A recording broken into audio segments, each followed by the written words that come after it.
వెంకటేశ్వర స్వామి వారి మూర్తులు చుట్టూ పెట్టేసిన ఇవన్నీ ఫోటోలు, ఇవన్నీ పుస్తకాలు అనుకున్నవాడు పాపము చెయ్యకుండా ఆపలేవు. వెంకటరమణుడే అన్న భావన ఉందనుకోండి, అమ్మ బాబోయ్ ఆయన ఎదురుగుండా చేయనా, ఆయన ఎదురుగుండా చేయకపోతే పక్కగదిలో ఆయన లేనిది ఎక్కడుంది, పంచభూతాలుగా ఆయనేగా ఉన్నాడు. అందుకని ఎలా చేస్తాను, ఎందుకు వచ్చింది ఆయన ముఖం మీద అలా తప్పుడు పనులు ఎందుకు, నాకు ఆయన నన్ను రక్షించడు, వద్దు నేను చేయను. ఈశ్వరుడు ఉన్నాడన్న భావనతో మీరు పూజ చేస్తే పాపము చెయ్యలేరు. ఈశ్వరుడు ఫోటో అన్న భావన ఉన్నంత కాలము మీరు దానికి అలంకారం చేశారు, మీరు ఏం చేసినా దానికి తెలియదు, అది మీ నడవడి మీద ప్రభావం చూపలేదు. అందుకే ఒక జానపదులు ఒక విషయం చెప్తుంటారు. ఎవరో పిల్లాడు మార్కులు రావట్లేదని విఘ్నేశ్వరుడిని పూజ చేశాడు, మార్కులు రావా, ఆ బొమ్మ తీసి పక్కనెట్టేశాడు. ఏదో శివుడిని పూజ చేశాడు, మార్కులు రాలా, పక్కనెట్టేశాడు. సరస్వతీదేవిని పూజ చేశాడు, మార్కులు రాలా, పక్కనెట్టాడు.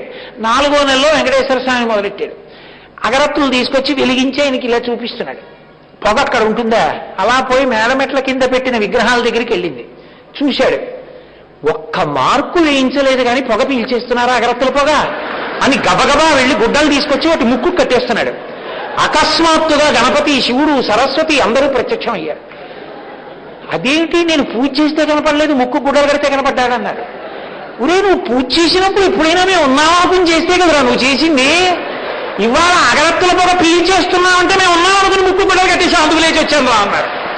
నీకు అసలు భావన ఉంటే కదా వాడు ఉండడం, నీకు ఆ భావనే లేనప్పుడు వాడెక్కడ ఉంటాడు. నువ్వు నేనిస్తున్నాను బంగారు దళాలని నువ్వు అనుకుంటున్నావు, వాడు నన్ను చూస్తున్నాడు, వాడు నాకు పెడుతున్నాడని వాడు అంటున్నాడు.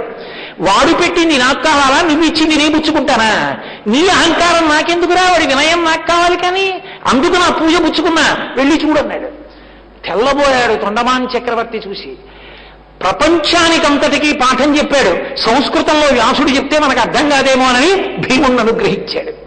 అందుకని ఏకేన తులసి మాత్రదలేనాపి నరోత్తమా పూజయే భక్తిభావేనా తం రక్షామితి మత్మన. నేను ఇది చేస్తాను అనుకోక్కర్లేదు, ఒక్క తులసి దళం భక్తితో నేనున్నానని నమ్మివి స్వీకరిస్తాను.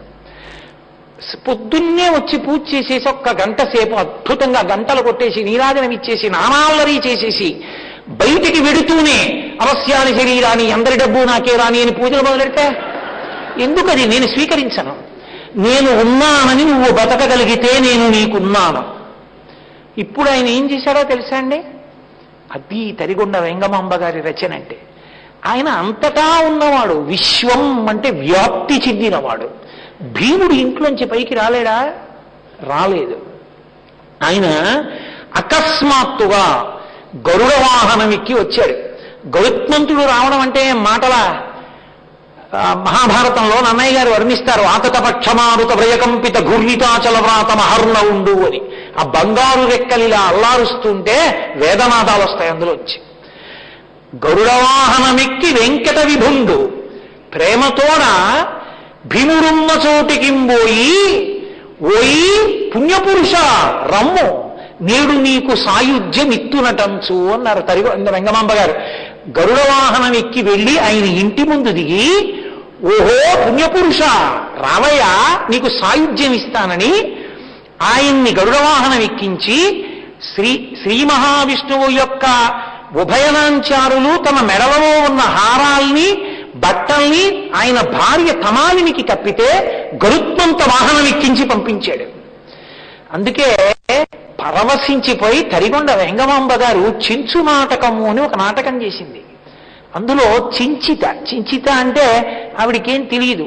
చించుల గూడెంలో ఉంటుంది ఒక స్త్రీ. ఆవిడ ఏదో భర్త తప్పిపోయాడు, వాడు పాపం అమాయకుడు ఆ భర్త తప్పిపోతే వాడు వెతుక్కుంటూ వెంకటేశ్వర స్వామి గుడికి వచ్చింది వెంకటాచలంలో.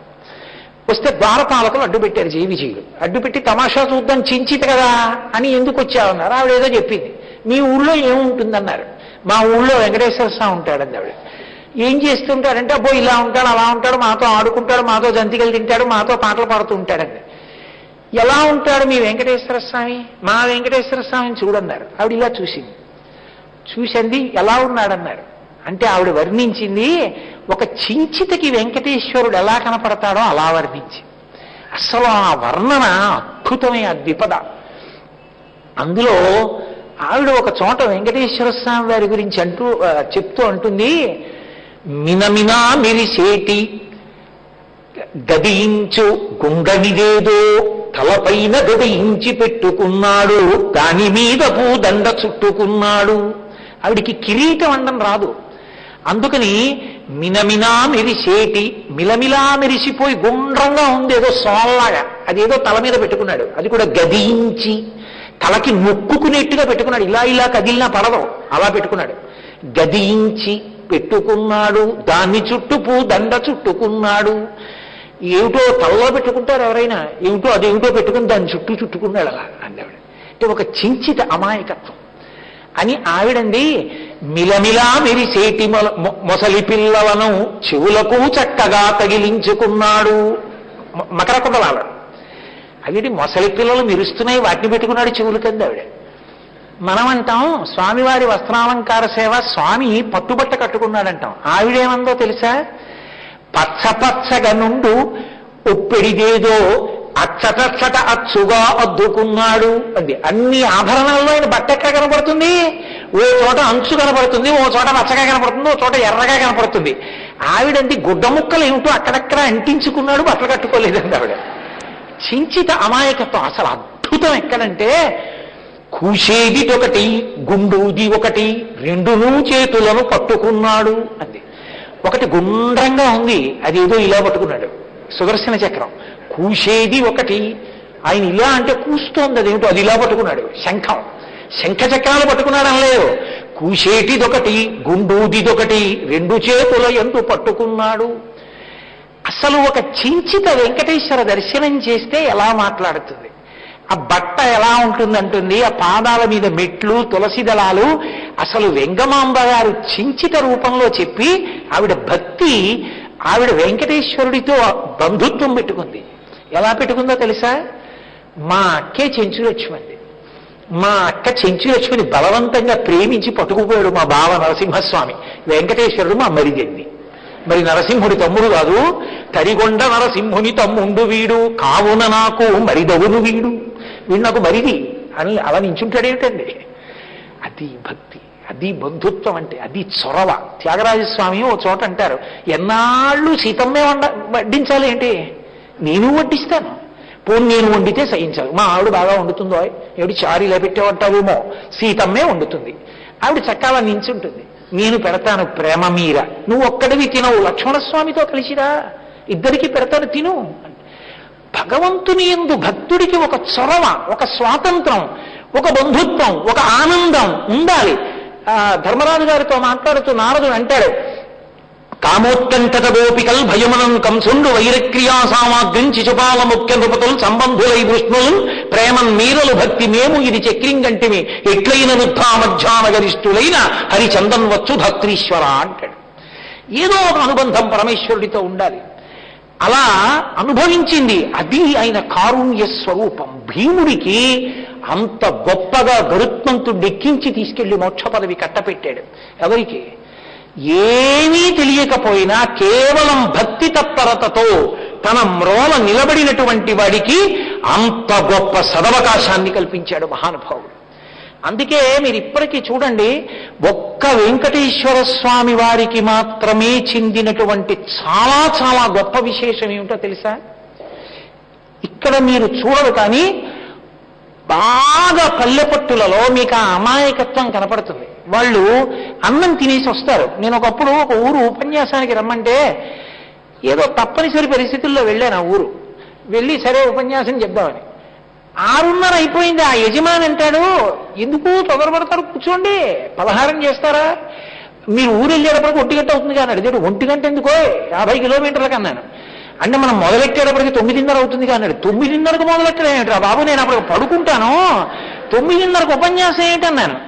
మా వాళ్ళు అప్పుడు వింటారన్నాడు. ఏమిటి వింటారు, అన్నం తిని వచ్చి నిద్రపోతారన్నాను. కాదు, మా వాళ్ళు అప్పుడు ఏం చేస్తారంటే 6:30కి ఇంటికి రాగానే ఉపన్యాసం వినాలి అనుకుంటే అన్నం తినేస్తారు, 8ంటికి స్నానం చేస్తారు, లోపలది జీర్ణం అయిందని. అప్పుడు వచ్చి గుళ్ళో కూర్చుంటారు. మీరు 1 గంట వరకు చెప్పిన వాళ్ళు వింటారన్నాడు. నేను తెల్లబోయా, ఇదెక్కడ కూడా రా, నాకు తెలియక, అంటే ఉపన్యాసానికి వెళ్లే ముందు సమయాలు కూడా అరగాల్లో ఉందనుకున్నాను. అనుకుని 9:30కి ఉపన్యాసం మొదలెట్టా. ఎంత శ్రద్ధతో విన్నారో వాళ్ళు నిజంగా.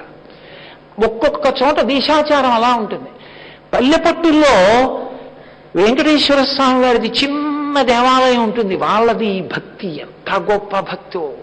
వాళ్ళు ఓ కాగడా వెలిగించుకుంటారు. వెలిగించుకుని 10 మంది కాగడా పట్టుకు బయలుదేరుతారు. ఓ 10 మంది స్వామివారి పల్లకి పట్టుకుంటారు. మిగిలిన వాళ్ళు తప్పెట్లు కొడుతూ ఉంటారు. తప్పెట్లు కొడుతూ వాళ్ళు వెంకటేశ్వరుడి మీద ఏదో గోవిందా హరి గోవిందా వెంకటరమణ గోవిందా అలా కూడా ఉండదు. వాళ్ళు స్వామి ఉన్నాడన్న నమ్మకాన్ని ఒక్కసారి పురస్చరణ చేసుకుంటారు. ఈ పల్లకి ఎత్తిన వాళ్ళు అంటారు, ఉన్నాడయా దేవుడు ఉన్నాడయా కన్నులకు కనిపింపకున్నాడయా అంటారు. కొంతమంది అంటారు, కన్నులకు కనిపింపక ఏమి చేస్తూ ఉండి ఉన్నాడయా అంటారు. అంటే వాళ్ళు అంటారు కళ్ళకి కనిపించట్లేదు కానీ ఉన్నాడయా దేవుడు ఉన్నాడయా కన్నులకు కనిపింపకున్నాడయా. లోకాల చీకట్లు పోకార్ప గగనాన రవిచంద్ర దీపాలు ఉంచాడయా. లక్షలాదిగనున్న నక్షత్రముల నెల్ల నేలరాల కమింట నిలిపాడయా. ఉన్నాడయా దేవుడున్నాడయా కన్నులకు కనిపింపకున్నాడయా. వాళ్ళు కారణం చెప్తారు. లేదంటావే, రాత్రి చీకటి పడితే చంద్రుడన్న దీపం వెలిగించి పెడుతున్నాడు అందరికీ కనపడడానికి. బాగా వెలుతురుండడానికి పొద్దున్న పెద్ద దీపం పెడుతున్నాడు, సూర్యుడన్న దీపాన్ని. వాడు కాడు ఆ దీపాలు పెడుతున్నవాడు. లక్షవాదిగా ఉన్న నక్షత్రాలు నేల మీద పడిపోకుండా అలా పట్టుకుని నిలబెట్టినవాడు ఎవరు? వాడే. లక్షలాదిగనున్న నక్షత్రముల నెల్ల నేలరాల కమింట నిలిపాడయా. ఇరుసు లేకుండా ఈ భూచక్రమును ఎల్లవేళల తిప్పుచున్నాడయా. ఇరుసు లేని భూమిని 24 గంటలు ఖచ్చితంగా తిరిగేటట్టు ఒకే వేగంతో తిప్పుతున్నవాడు వాడుగాడు. కాబట్టి ఇరుసు లేకుండా ఈ భూచక్రమును ఎల్లవేళల తిప్పుచున్నాడయా. జీతభత్యము లేక ప్రేమతో మన కొరకు గాలిలో గిరికీలు తిప్పాడయా. నీళ్లలాగా ఎక్కడో కొన్ని చోట్లే గాలి ఉంటుందంటే మనందరం అక్కడికి వెళ్ళిపోవాలి. అందుకని గాలి అందరికీ అందాలని గాలిని వెళ్ళు వెళ్ళు అని చెప్పడానికి విసిరికరతో విసిరినట్టు గిరికీలు తిప్పుతూ గాలిని అందరి దగ్గరికి పంపిస్తున్నాడు. దానికేం జీతమా బత్యమా? చెయ్యంతనే పెడుతుంది, గోడంతనే పెడుతుంది. ఆపకుండా తిప్పుతూనే ఉన్నాడు. మనకి ఊపిరి అందాలని ప్రేమ. వడిబాయక తిరిగే ప్రాణబంధుడా అంటాడు అన్నమాచార్యుల వారు. ఊపిరి కొంచెం వేగం అందుకుంటే ఇంటెన్సివ్ కేర్ యూనిట్, ఊపిరి కొంచెం కిందకి దిగిపోతే ఇంటెన్సివ్ కేర్ యూనిట్. ఒకే వేగంతో లోపలికెళ్ళి ఒకే వేగంతో బయటికి వచ్చేటటువంటి ఆ ఊపిరి యొక్క వేగాన్ని నియంత్రిస్తున్న నా ముక్కు చివర వెంకటేశ్వరుడు ఉన్నాడన్నాడు అన్నమయ్య. కాబట్టి వాళ్ళన్నారు, ఇరుసు లేకుండా ఈ భూచక్రమును ఎల్లవేళల తిప్పుచున్నాడయా. జీతభత్యము లేక ప్రేమతో మన కొరకు గాలిలో గిరికీలు తిప్పాడయా. అక్కడతో ఊరుకున్నాడా? ఊరుకోలేదు. ఆధారమే లేక అలరారుచున్నట్టి ఆకాశమును అట్టె నిలిపాడయా. ఆకాశానికి ఆధారమేముంది? అది పడిపోకుండా దాన్ని అలా నిలబెట్టి ఉంచాడు. కాబట్టి ఆధారమే లేక అలరారుచున్నట్టి ఆకాశమును అట్టె నిలిపాడయా. జగతిలో ఉన్నట్టి జీవరాశులకెల్ల అన్నమిచ్చి ఆదరించాడయా. ఇన్ని ప్రాణులు, చీమ దగ్గర నుంచి సింహం వరకు ఇన్ని ప్రాణులకు అన్నం పెడుతూనే ఉన్నాడు. నిత్యాన్నదాత. ఎంత సంతర్పణ! కాబట్టి ఇన్ని ప్రాణులకు అన్నం పెడుతున్నాడు మహానుభావుడు. కాబట్టి జగతిలోనున్నట్టి జీవరాశులకెల్లా అన్నమిచ్చి ఆదరించాడయా. పొంగి పొరలుచు వచ్చి భూమిపై పడకుండా కడలి రాయుడి కాళ్ళు కట్టాడయా. ఎవరినైనా తీసుకెళ్లి గోను సంచిలో దింపి మూట కట్టారనుకోండి, వాళ్ళు లోపల తందుకుంటుంటే ఎలా ఉంటుంది? అలా సముద్రానికంత శక్తి ఉండి భూమి మీదకి వచ్చేద్దామన్నా పైకి రాకుండా కాళ్ళు చేతులు కట్టేస్తే కెరటాల రూపంలో తన్నుకుంటున్నట్ట సముద్రుడు. అలా కట్టాడు కాబట్టి మనం ఇలా ఉన్నాం. కాబట్టి పొంగి పొరలుచు వచ్చి భూమిపై పడకుండా కడలిరాయుడి కాళ్ళు కట్టాడయా. ఉన్నాడయా దేవుడు ఉన్నాడయా కన్నులకు కనిపింపకున్నాడయా. తెర వెనక తానుండి తెర ముందు మన నుంచి తైతక్కలాడించుచున్నాడయా. తెర వెనక తనున్నాడు, పాపపుణ్యమును అనుభవించజేయడానికి తెర ముందు మనని బట్టి తైతక్కలాడిస్తున్నాడు సూత్రధారి. ఇన్ని పనులు ఉన్నాయి కదా, వాడు మాకు కనపడ్డే మాకు కనపడ్డే మాకు కనపడ్డే అంటే మీకు కనపడతానని వచ్చి మనం ముందు కూర్చున్నాడు. ఈ పనులు ఎవరు చేస్తాడు? రాత్రి దీపం ఎవరు పెడతాడు? పగల దీపం ఎవరు పెడతాడు? భూమిని ఎవరు తిప్పుతాడు? గాలి ఎవరు అందిస్తాడు? అన్నం ఎవరు పెడతాడు? లోకానికి అతనికి సముద్రం మీద పడకుండా కాళ్ళు చేతులు ఎవరు కడతాడరా? ఇన్ని పనులున్నవాడెన్నటికో కనిపించునన్నమాట నమ్మకున్నారయా. నువ్వు భక్తితో ఉంటే ఎప్పుడప్పుడు కనపడతాడరా అన్నమాట నమ్మేమిట్రా? నా కంటికి కనపడ్డంటావేమిట్రా? ఉన్నాడయా దేవుడు ఉన్నాడయా, కన్నులకు కనిపింపకున్నాడయా అంటారు. ఇప్పటిదాకా కన్నులకు కనిపింపకేమి చేస్తూ ఉండి ఉన్నాడయా అన్న వాళ్ళందరూ కూడా అవును ఉన్నాడు భగవంతుడని తప్పెట్లు గట్టిగా కొడుతూ ఉన్నాడయా దేవుడు ఉన్నాడయా, కన్నులకు కనిపింపకున్నాడయా అని సంతోషంతో ఊరంతా తిరిగి వచ్చి పల్లకి దింపేసి స్వామికి నమస్కారం పెట్టి వెళ్ళి పడుకుంటారు. మా స్వామి ఉన్నాడు మమ్మల్ని రక్షిస్తారు. అది వెంకటేశ్వరుడు అంటే. ఊరు ఊరు వాడ వాడ ఆయన మీద నమ్మకమే. ఇచ్చిన ఇంత లడ్డు పట్టుకెళ్ళి తాను తినకుండా వెంకటేశ్వర దీపారాధన అని తన పూరిపాటలో తలస్నానం చేసి పరమేశ్వరుడి దగ్గర ఆకులో పెట్టి నైవేద్యం పెట్టి మళ్ళీ పునర్నివేదన అక్కర్లేదని కూడా తెలియకుండా నైవేద్యం పెట్టి దాన్ని చిదిమి అందరికీ పెట్టడానికి చాలదని అందులోకి కాసిన అటుకులు శనగపప్పు కలిపి పల్లెటూళ్లలో తీసుకెళ్లి ఆ ప్రసాదం ఇస్తే కళ్ళకద్దుకుని మురిసిపోయి వెంకటేశ్వర ప్రసాదం అంటే చాలు సంతోషపడిపోయేటటువంటి అద్భుత స్వరూపం వెంకటరమణుడంటే. ఊరూరా వాడవాడా తెలిసిన వారికి తెలియని వారికి నా తండ్రి పెద్ద దిక్కు. అంత గొప్ప అవతారం వెంకటేశ్వర అవతారం. అందుకే ఆయన చేత అనుగ్రహింపబడని వాడు లేడు. నేను మీతో ఒక మాట మనవి చేశాను. ఆయన చాలా కాలం మాట్లాడాడు అని మీతో అన్నా. ఆయన మాటలు మానేసిన సందర్భం ఇప్పుడు మీకు చెప్తాను. ఎప్పుడు తన ఇష్ట ప్రకారం ఒక రూపాన్ని ధరించాడన్నది మీతో మనవి చేస్తాను.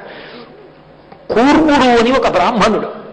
ఆ బ్రాహ్మణుడు తన తండ్రి గారి శరీరం విడిచిపెడితే అస్థికలు పట్టుకుని కాశీపట్టణానికి ఎడుతున్నాడు. భార్య 9 మాసాల గర్భిణి, కొడుకు. ఈవిడ్ని తీసుకుని వెళ్ళలేనయా ఓ తొండమాన్ చక్రవర్తి, నా భార్యని కాపాడు, తండ్రి అస్థికలు గంగలో కలిపొస్తాను, 6 నెలలు రక్షించమన్నాడు.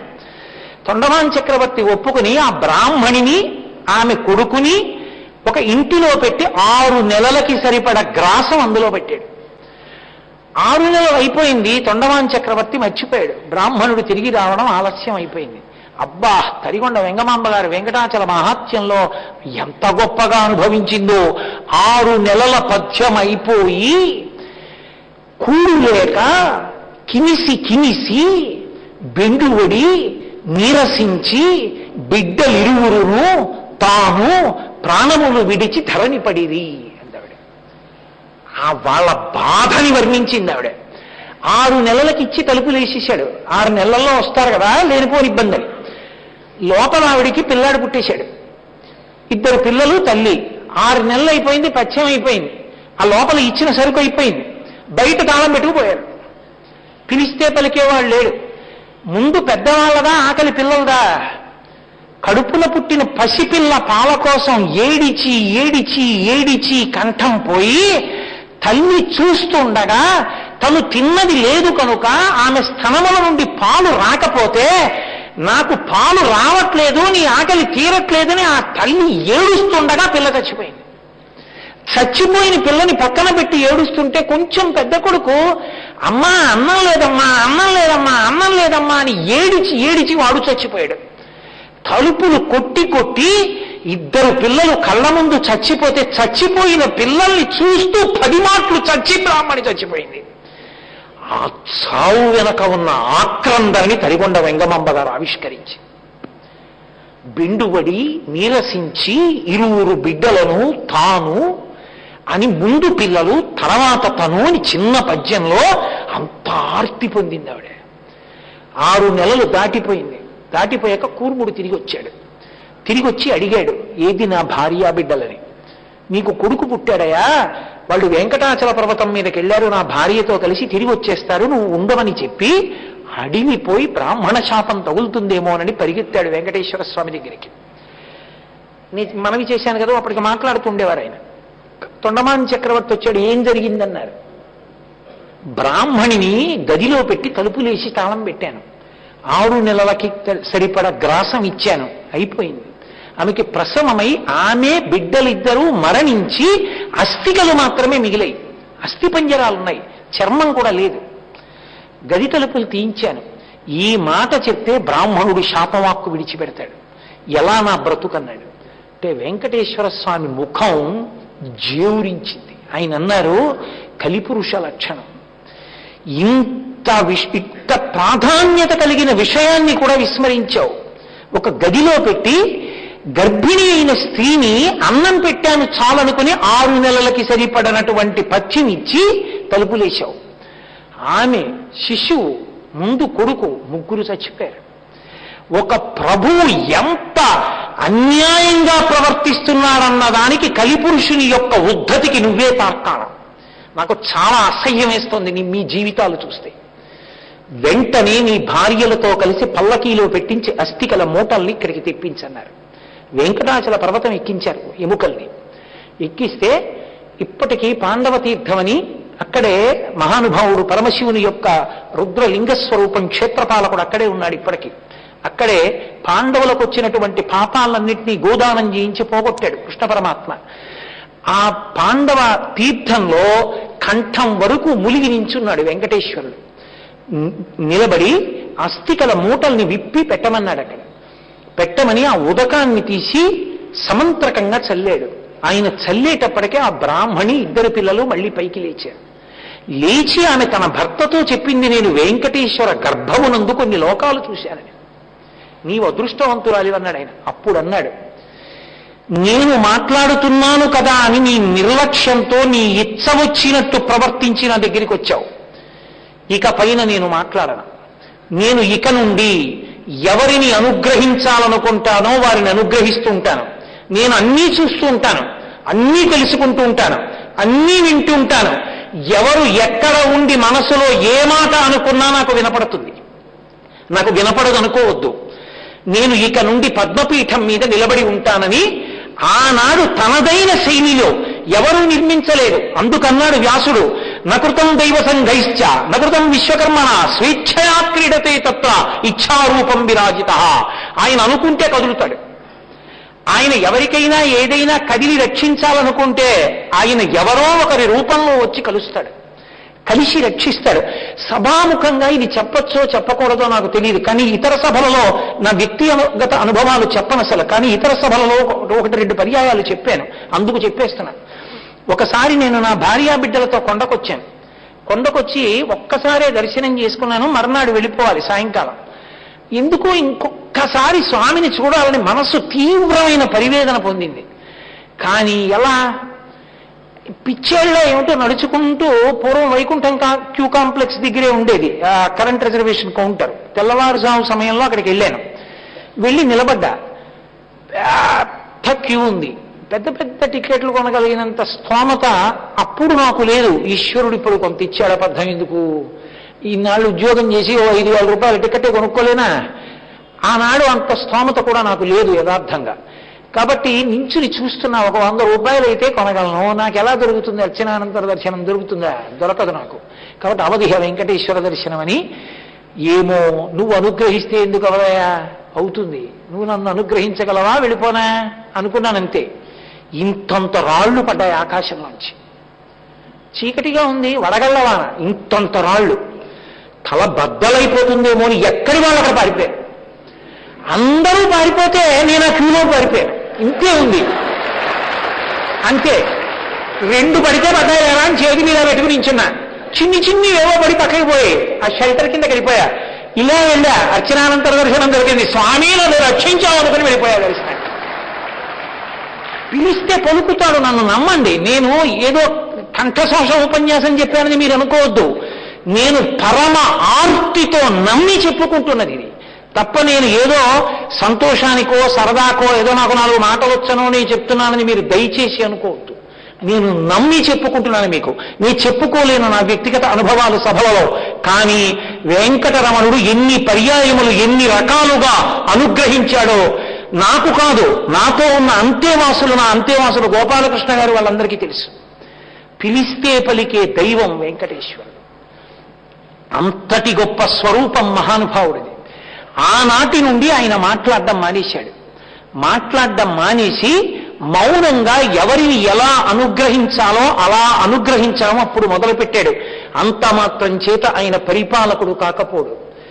ఈతడఖిలంబునకు ఈశ్వరుండై సకల భూతములలో ఉన్నత పొగలు వాడితడు అంటాడు అన్నమయ్య. సకల భూతముల యందు ప్రవేశించి అన్ని భూతములను శాసించగలిగినవాడు.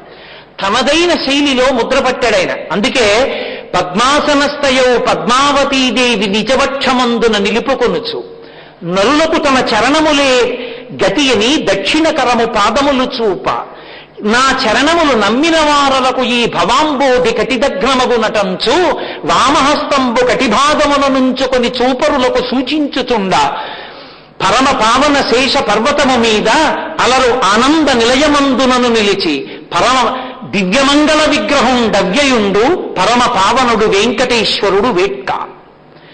ఆయన తనదైన శైలిలో ముద్రపట్టాడు. కుడి చేతిని ఇలా చూపిస్తాడు, ఎడం చేతిని నడుం మీద పెట్టుకుని ఉంటాడు.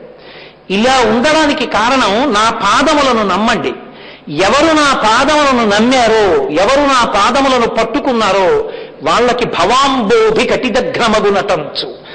సంసారమన్న సముద్రం నడుం వరకే వస్తుంది, వారు నడిచి వెళ్ళిపోగలరు. నేనున్నాను, కాపాడతాను, నా పాదములను నమ్మండి అని సూచన చేశాడు. అందుకే ఆ ముద్ర ఇలాగే పెట్టి ఇలాగే నిలబడ్డాడు. మీరు ఆలోచించండి, కొన్ని చాలా కష్టం. కాసేపు ఇలా రెండు చేతులు ఎత్తి నించోండి, 10 నిమిషాలకు అది ఎంత కష్టమో మీకు అర్థమైపోతుంది. రక్తం వెనక్కి ప్రవహిస్తూ పైకెక్కడం కష్టమై గోడలు జారిపోతాయి. అలాంటిది ఏనాడు నిలబడ్డాడో ఇలా నిలబడితే చెయ్యి ఇలాగే పెడితే మణికట్టు ఎంత నిప్పెడుతుంది. ఇన్నేళ్ల నుంచి నకృతం దైవ సంఘైశ్చ అన్నప్పుడు లోకములను రక్షించిన చెయ్యి యొక్క మణికట్టు ఎంత నిప్పెట్టిందో. ఎవరం వీళ్ళు ఆయనకి ఇలా కాస్త సేద తీర్చాం, ఎవరం ఆ చేతి మీద రాశాం.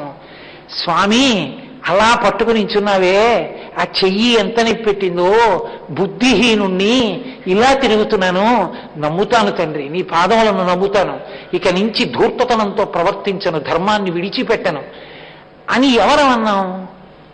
అంటే నన్ను ఉద్దేశించి నేను అన్నది, మిమ్మల్ని కాదు, మీరందరూ ధర్మాత్ములు, మిమ్మల్ని ఉద్దేశించి అనే అధికారం నాకు లేదు, నా గురించి నేను చెప్పుకుంటున్నది. ఈ అంత నిప్పెడుతోందే మణికట్టు. ఎప్పుడైనా అబ్బా అని ఇలా అంటాం మనం, కొంచెం నిప్పిడితే కాసేపు ఇలా అంటాం. అలాంటిది ఇలాగే ఉండిపోయాడు అంతే.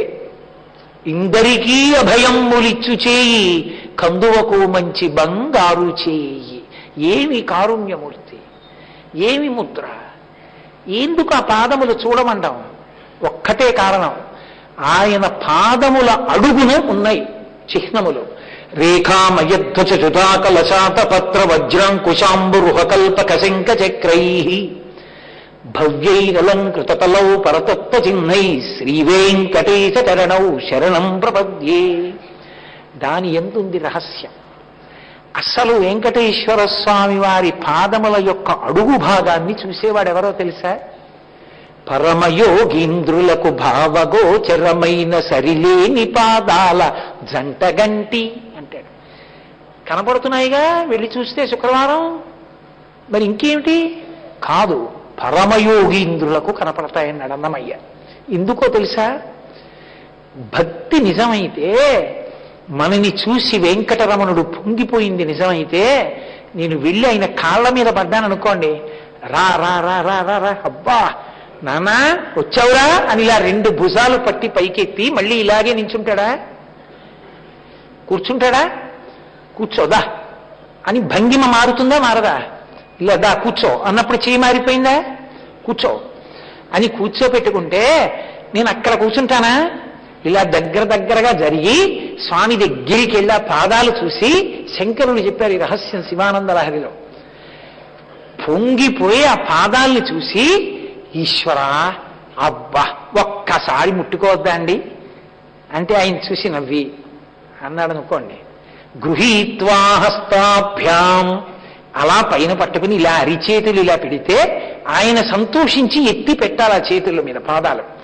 గృహీత్వా హస్తాభ్యాం శిరసి నయనే వక్షసి వహన్, బాగా దగ్గరికి జరిగి అబ్బా స్వామి ఏమి పాదాలు, నా జన్మ ధన్యం, ఒక్కసారి తల మీద పెట్టండి అని ఇలా వంగితే ఆయన ఇలా 2 పాదాలు పైకెత్తి ఇలా పెట్టాడనుకోండి, ఆయన ఆ పట్టుపుట్టం, ఆ అంచులు ఉన్న పట్టు పంచ పాద మంజీరం, ఆయన మోకాళ్ళ దగ్గర పెట్టుకున్న ఆభరణాలు, ఆయన చేతులు కదులుతుంటే పోతన గారు అంటారు, మహానుభావుడు అక్రూరుడికైంది దర్శనం కదిలిన బాహుపద క్రమంబున రమమసూపెడి నూపు రములవాణి అని. ఆ పాద మంజీరముల శబ్దాలు వినపడుతుంటే ఇలా పైకెత్తితే, ఆ చేతులు పైకెత్తితే, ఆయన పాదాలు రెండు తల మీద పెడితే అబ్బా అని పారవస్యంతో ఇలా పైన ఇలా పట్టుకుని ఆ పాదాల్ని సంతోషపడిపోయి ఆ రెండు పాదాల్ని ఇలా దింపుతున్నప్పుడు అడుగున చూస్తాడు. రేఖామయద్దజ సుధాక లచాత పత్ర వజ్రాంకుశాంబుర్ కల్పక శంఖ చక్రై వాడి కలబడ్డాయి. వాడిప్పుడు ఏం చేస్తాడు? కింద పెట్టేస్తాడేట పాదాలు? పెట్టలేడు. శిరసి నయమే స్వామి అని ఇలా కళ్ళకి అద్దుకుంటాడు. అద్దుకున్నప్పుడు చిన్నివి పిల్లలకి పరిశం పడితే అమ్మ మెత్తగా కర్పూరం నూరి బియ్యంతో కలిసి పల్చటి బట్టకి మూట కట్టి ఆ చిన్ని తిత్తి లాంటిది తీసుకెళ్లి ఆ చిన్ని ముక్కు దగ్గర ఇలా తగిలిస్తే వాడు వాసన చూసి తుప్పుక్కుని తుమ్మి పరిశం తగ్గుతుంది. అలా మెత్తగా కట్టిన చిన్ని ముద్దల్లా ఉన్న బొట్టన వేళ్ళు, పక్క వేళ్ళు, చిటికిన వేలు ఇలా వరుస క్రమంలో ఉన్నవి నేను నా కళ్ళిలా అంటుంటే ఆయన పాదములకు ఉన్న వేళ్ళు నా కళ్ళకి తగులుతుంటే శిరసి నయని. ఇంకా ముందుకు జరిగిన గుండెల మీద పెట్టుకున్న శ్రీపాదాలని వక్షశివహం నా గుండెల మీద పెట్టుకుని సమాశ్లిష్యాఘ్రాయ స్ఫుట జలజ గంధాన్ పరిమళాన్ గట్టిగా పట్టేసుకుని ఆయన పట్టు పంచలోంచి ఆ పాదాల మీద ఇలా పెట్టేసి కన్నీటి ధారలు కారిపోతూ ఆనంద తన్మయావస్థలో నేను ఇలా నా తల ఆడించేస్తూ రెండు పాదముల మధ్యలో ఉన్నటువంటి వ్యవధానమునందు ఇలా నా నుదురు పెట్టి నేను లేవలేక అలా పడి ఉండిపోతే సమాశ్లిష్యాఘ్రాయ స్ఫుట జలజ గంధాన్ పరిమళాన్. బాగా విచ్చుకున్న తామర పువ్వు లోపల ఉన్నటువంటి నీటి బిందువుల చేత ఆర్ద్రతతో ఉండి సువాసనలు వెదజల్లుతున్నటువంటి పాదములు ఆ శ్రీపాదములు. ఆ పాదముల గురించి చెప్తూ పోతన గారు అంటారు, ఆ పాదములకు వేదములు అందెగా నిలబడి ఉంటాయి. ఎందరో మహర్షులు తెల్లవారుజామున వచ్చి చందనం రాసి లత్తుక పెట్టి పుష్పముల చేత పూజింపబడినటువంటి శ్రీపాదములు ఆ పాదములు.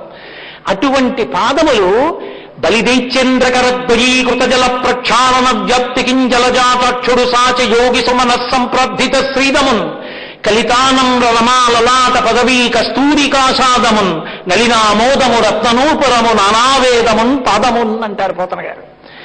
అది తెల్లవారి నిద్ర లేవగానే శ్రీ మహాలక్ష్మి నడిచి వచ్చి మోకాళ్ళ మీద వంగి తన నుదుట ఉన్న కస్తూరి తిలకమైన పాదముల మీద ముద్రపడేటట్టుగా వంగి నమస్కరించిన శ్రీపాదం. దాని మీద తల ఉంచితే లక్ష్మీదేవి నుదుటి మీద ఉన్న కస్తూరి సువాసనలను నేను ఆఘ్రానిస్తాను. దాన్ని స్ఫుట జలజగంధాన్ పరిమళాన్, ఆ వాసనల చేత మత్తికి కన్నీళ్లు కారిపోతూ, అది 7 కొండలంటే.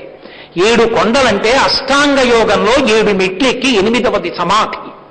సమాధి యందు ఆ పాదములను దర్శనం చేస్తూ తల మీద పెట్టుకుని, కన్నుల మీద పెట్టుకుని, గుండెల మీద పెట్టుకుని కౌగిలించుకుని ఆ ఆనంద తన్మయత్వంతో పారవస్యంతో కన్నుల నీరు కారుతుండగా సమాధి యందు ఉండిపోయిన వాడెవడో వాడు పరమయోగింద్రులకు భావగోచరమైన సరిలేని పాదాల జంట కంటి.